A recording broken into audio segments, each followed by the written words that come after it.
So if you're new with woodworking, odds are you've come across videos that have the TrackSaw. Now this is the cheapest one that I can find. I didn't really know what I was looking for or what needs I would need in the future, but I figured to get into the door, I would just buy this one. And really what I've done so far, I built that cabinet with it. And if you go back and watch some videos, you'll see that. So this is gonna be something like a review. I don't know how much weight you want to bring with that, but given that I've never seen a TrackSaw before today, but this is my 2 cents on it. So this is my typical setup. Obviously you got the saw, the track. This is new. I've only used it once or twice and I forgot to video it, but it gives you a square line with the track. And then this is just my vacuum hose connection. Put it on there. And then my overhead hose, I can click it in here and use it. Recommend doing this. If you don't have a vacuum attached to it, your hand's just gonna get full of sawdust. So a lot of people, when I was reviewing this, had a couple complaints. One, they said that this was plastic and the base was plastic.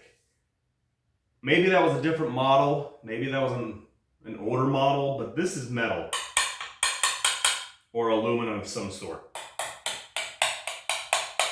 So I'm really happy with that. I thought it would be plastic. I was a little bummed out about it, but given that it's some sort of metal, I'm pretty happy.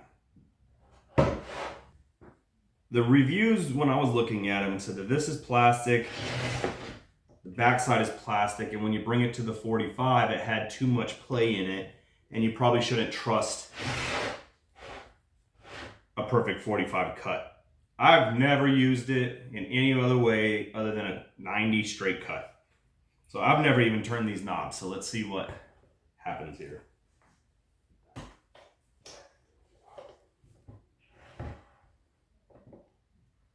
I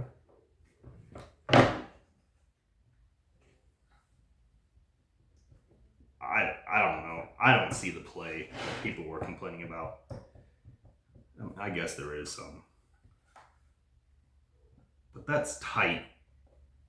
And I'm sure if you're running that down the track, it'll do good. So maybe that they have updated it. But I would be confident enough to run a 45 on that.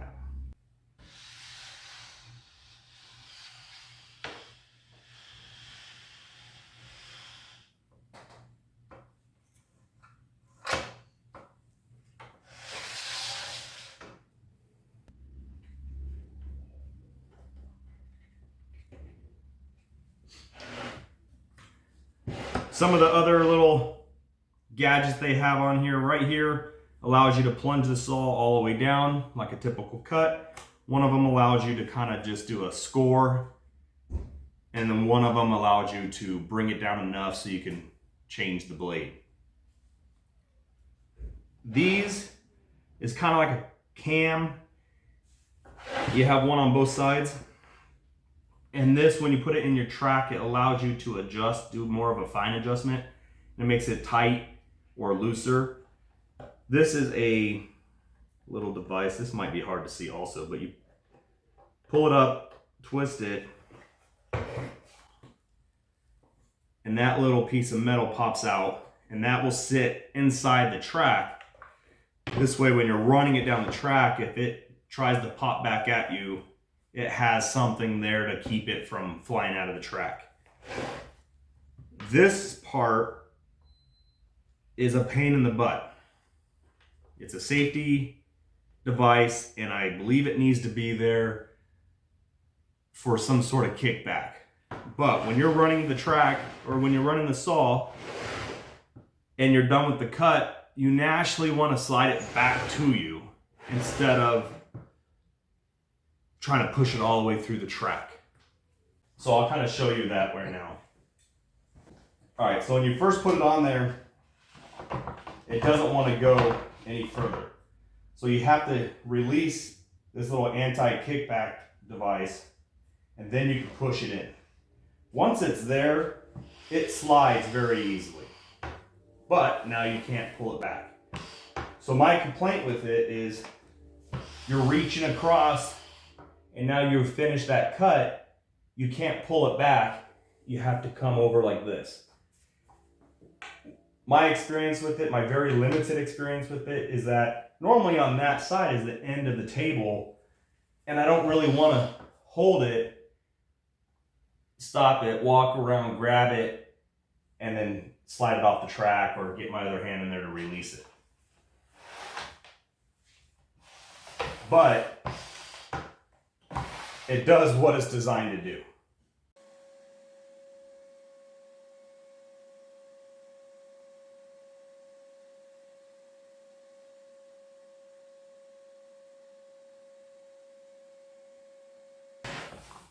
What I found myself doing really is I do end up walking to the other side, pushing it all the way through, and it works, it's easy. Once you get used to the flow of how this is supposed to work, it's fine. So don't be too intimidated with that.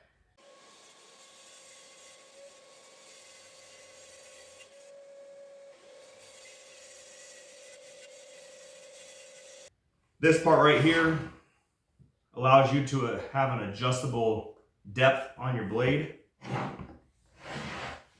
To get the blade, it has a lock on it. So you push on this thumb trigger, and then if naturally you're gonna pull the trigger also, and then you'll plunge into your wood and then go down the track.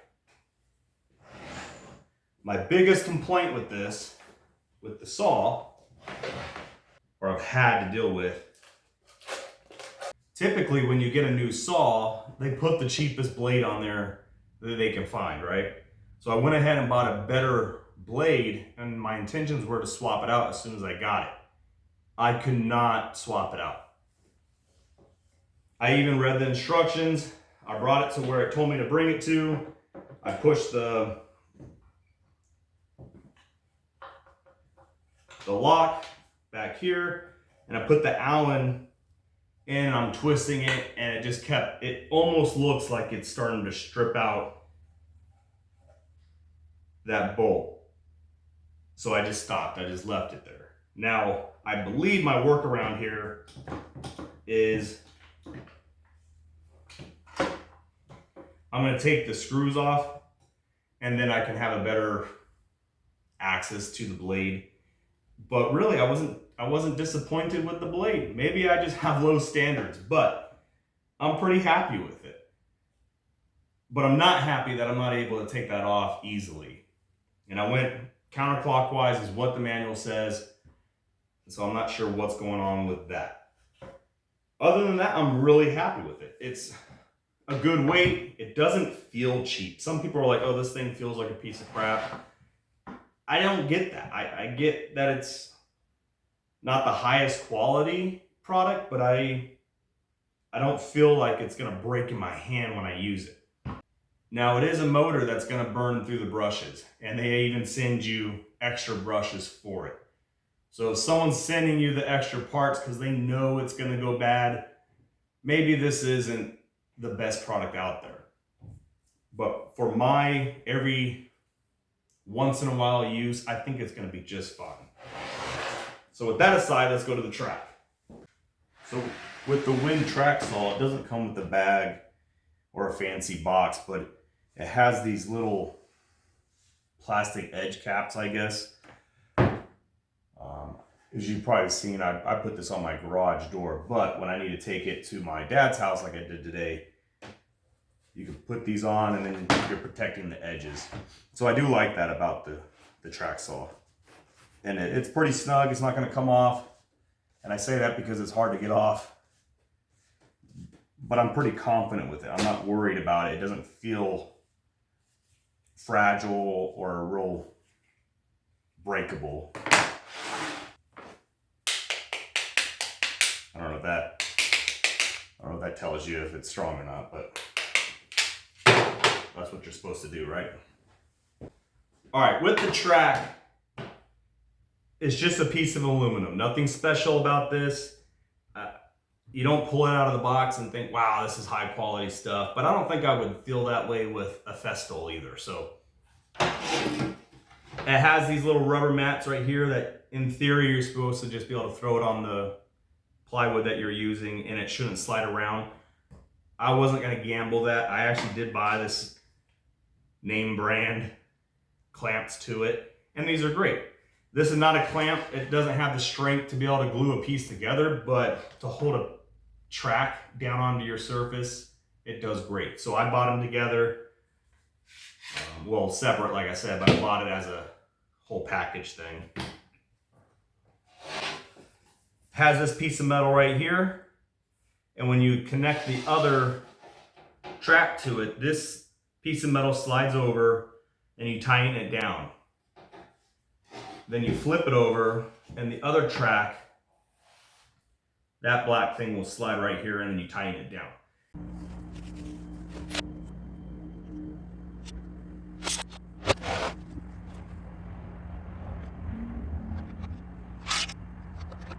Now what I do, and which I'll show you a video of it, I actually get the longest level I have, put it on this surface right here.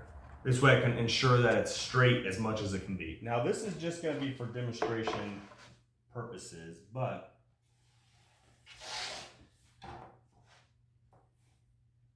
if you were going to cut this piece with the TrackSaw, the way I used to do it was score my line, then I would bring this edge closest to that line, and then that's where I put the saw on the track and cut it.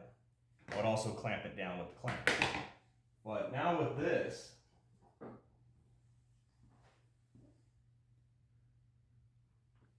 pretty square, track square, I guess is what it's called. I'll put the real name down as soon as I figure that out.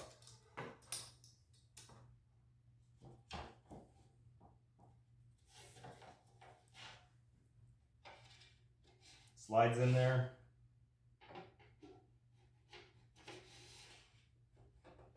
There is some play, but when you clamp it down, it's pretty snug.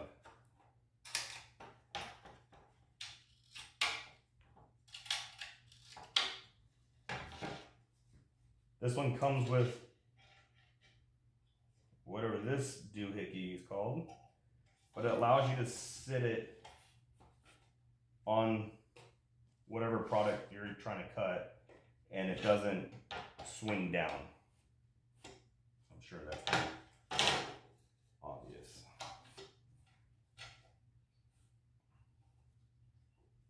Okay. So this is pushed up as much as I can.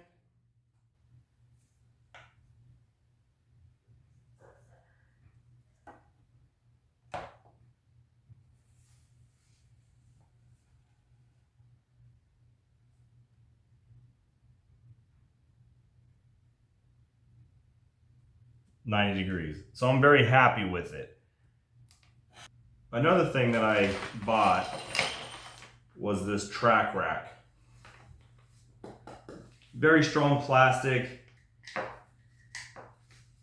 This spins over and holds the track. I don't know what this, if this would hold on to like a Makita or a Vestal, but for the WEN, it holds on perfectly. At first it is a little snug twisting this, but after a while that cam, or I guess just the bolt and screw, kind of loosens up, and then it's a lot easier. What I like about this is I put this on my garage door because all the cool people do it, but they also have these plastic things that allow you to hang them up vertically, and it sits right here. This way you don't have a fear of it falling when you unlatch it. But I will warn you, the screws that they come with have the square head screws. I use my pocket hole drill bit for it, and it fits in there perfectly. But just be prepared, if you don't have a square head driver, you're gonna have to find something. It comes in 2 in a pack. I bought 2 of them. I guess this one's gonna be my extra. I guess these little black circle sticker things are to cover up the holes, but I don't care about that. So hopefully this video kind of helped you a little bit more. I mean, it's very much just nuts and bolts with this. I am not the expert in track saws, but this is just my 2 cents. Like I said earlier, I'm very happy with it. I'm so happy I pulled the trigger and got it. I will say, when you only have the 50-inch track, it's great for like cross-cutting. But when you add the other track and you're trying to cut the whole sheet of a plywood, it's hard. It's just tough. That's 100 inches, and I think a sheet of plywood is like 98 inches. And there's just not enough space to start the cut or end the cut, I think, safely. So there's other tracks out there that are a little bit longer, I think 110 inches. And eventually I think I will upgrade to that if it's considered an upgrade. I think it's called Power Tech or something. But really, I'm very satisfied with the purchase, and I think you would be too, especially if you're just getting started and you're just learning the ins and outs with woodworking. It's worth it. I think this was 100. The track was 60 something, and the clamps were $20 a piece. I think the cheaper clamps were out of stock, so that's why I had to go to the $20 one. So I think overall it was, with taxes, almost $200 to get to me. It does come in the name brand packaging. So it's not your typical Amazon box. It's gonna say WEN TrackSaw. It's gonna say WEN Track. So if you're around the area with a lot of porch pirates, be home, watch your cameras. Some people might be interested in taking that off your hands for you. Another thing I would also point out is, if you don't even use what I'm using here, that's okay, but get some sort of vacuum on it. It will help you tremendously. I love these because it comes in little packs and different sizes, and it's so much easier to do this, and I can take it off and go from tool to tool. And I love this snapping function on the hose. Watch some of my other videos, you'll see me using it. No need to show you that. But overall, like I said, love this TrackSaw. It's helped me build that. It does take time to set up and learn how the process is. But when I do the other one, I think in my first or second video, I was saying I wouldn't use the TrackSaw to build the second set of drawers. But I think I will. I'm more comfortable with it. I've used it several times now, so I think I would, and I know I can get a guaranteed cut, clean, straight cut on the TrackSaw. So if you guys have questions, put them down in the comments. All the tools and things that you've seen here are going to be in the description. And if I helped you out, let me know. If I could have pointed something out that you might want me to show, let me know also. I'm here to help. I'm nothing like the big name YouTube guys, you know that. I'm just the small guy trying to show everybody how to do it. I was a little nervous getting into this. I'm sure there's plenty of people out there just like me. So if you have anything for me, let me know.